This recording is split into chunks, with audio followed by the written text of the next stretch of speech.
पिछले कुछ दिनों से जदयू में आपसी कलह की खबरों के बीच कल जनता दरबार के बाद मुख्यमंत्री नीतीश कुमार ने इस पर बातचीत की।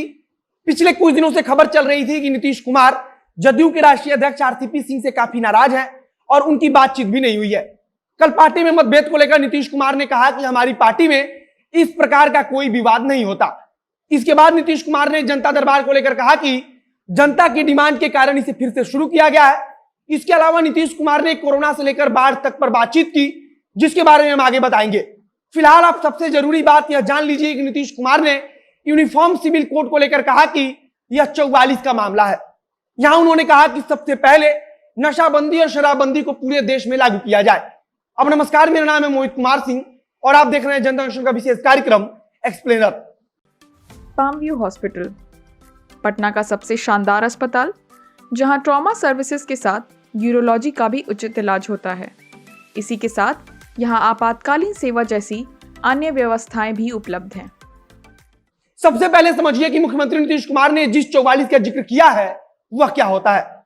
यूनिफॉर्म सिविल कोड का मतलब कि समान नागरिक संहिता। इसका सीधा सा मतलब होता है कि अगर समान नागरिक संहिता लागू हो जाए तो देश के अंदर जो सामाजिक मुद्दे होते हैं उससे जुड़े सारे कानून हर एक धर्म और पंथ के लिए बराबर हो जाएगा। मतलब कि तलाक देने का जो नियम हिंदुओं के लिए होगा वही नियम मुसलमानों के लिए भी होगा। किसी बच्चे को गोद लेने के लिए जो नियम मुस्लिमों के लिए होगा वही नियम हिंदुओं के लिए भी होगा। शादी करने का भी जो नियम हिंदू समाज के लिए होगा वह मुस्लिम समाज पर भी लागू होगा। इसका सीधा सा मतलब है कि धर्म के आधार पर किसी प्रकार की अलग व्यवस्था नहीं की जा सकती है। भारतीय जनता पार्टी के सबसे प्रमुख एजेंडों में समान नागरिक संहिता शामिल है। अब मुख्यमंत्री नीतीश कुमार ने जिस 44 की बात की वह संविधान का अनुच्छेद 44 है। अनुच्छेद 44 में ही इस बात की उम्मीद जताई गई है कि जब पूरा देश एक साथ हो जाएगा तब सभी धर्मों के लिए समान नागरिक संहिता बनाया जाएगा। मतलब कि सभी धर्मों के लिए सामाजिक मुद्दे पर एक प्रकार का एक जैसा कानून होगा। अनुच्छेद 44 का उद्देश्य सिर्फ इतना है कि देश के अंदर जो कमजोर वर्ग के लोग हैं उनके साथ जो भेदभाव होता है उसे खत्म किया जाए तथा देश के अंदर जो तमाम प्रकार की संस्कृतियां हैं, पंथ हैं, अलग अलग विचारधारा है, उन सभी के बीच एक तालमेल निश्चित किया जाए। समान नागरिक संहिता की एक अवधारणा यह भी है कि सभी वर्गों के लिए एक प्रकार का कानून होगा तो देश में समानता आएगी। अगर हम समान नागरिक संहिता या फिर यूनिफॉर्म सिविल कोड की बात करें तो हमारे पड़ोसी पाकिस्तान, बांग्लादेश जैसे देशों ने भी इसे लागू कर रखा है। इसके अलावा अमेरिका से लेकर मलेशिया और इंडोनेशिया तक कई ऐसे देश हैं जहां समान नागरिक संहिता लागू है। अब इसे समझने की कोशिश कीजिए कि आखिर जब यूनिफॉर्म सिविल कोड में कुछ ऐसा सांप्रदायिक नहीं है तो फिर हमारे देश की अधिकतर राजनीतिक पार्टियां इसका विरोध क्यों करती है। इसका सबसे समान सा तर्क दिया जाता है कि अगर भारत में समान नागरिक संहिता जैसा कोई कानून लागू होता है तो यह सभी धर्मों पर हिंदू धर्म का कानून लागू करने जैसा होगा।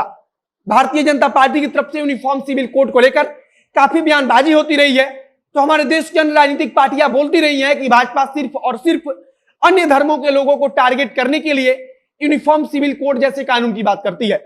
समान नागरिक संहिता का विरोध करने वालों का एक और तर्क है कि किसी भी धर्मनिरपेक्ष देश में अलग अलग धर्मों का जो पर्सनल लॉ होता है उसमें किसी प्रकार की दखल अंदाजी नहीं होनी चाहिए।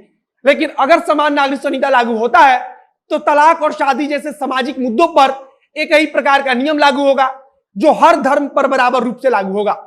कुछ लोग इसे संविधान के अनुच्छेद 25 के विरोध भी मानते हैं। कुछ लोगों का मानना है कि अनुच्छेद 25 किसी भी धर्म को मानने की छूट देता है, उसके प्रचार की छूट देता है, तो वहीं अनुच्छेद 14 में जिस समानता का जिक्र है यह कानून उसके भी विरुद्ध होगा। अनुच्छेद 44 यानी कि आर्टिकल 44 राज्य को अधिकार देता है कि अगर सही समय आए तो सभी धर्मों के लिए समान नागरिक संहिता बना सकता है। कल नीतीश कुमार ने इसी पर बातचीत करते हुए कहा कि सबसे पहले शराबबंदी पूरे देश में लागू हो। आगे उन्होंने कहा कि संविधान में इसके अलावा भी कई अन्य चीजें हैं जिस पर ध्यान दिया जाना चाहिए।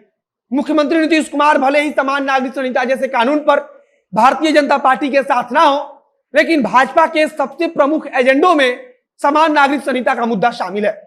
इसके अलावा कल नीतीश कुमार ने पार्टी के अंदर मतभेद को लेकर कहा कि जनता दल यूनाइटेड के अंदर किसी प्रकार का कोई विवाद नहीं होता है।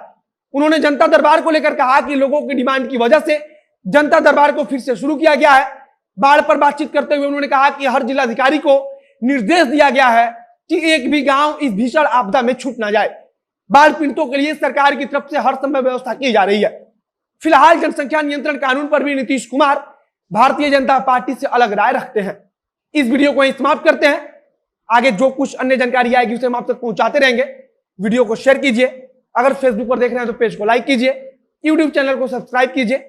मिलते हैं फिर बहुत जल्द अगले वीडियो में। कैमरे के पीछे खड़े हैं फ्यूचर सिया और मैं मोहित कुमार सिंह। धन्यवाद।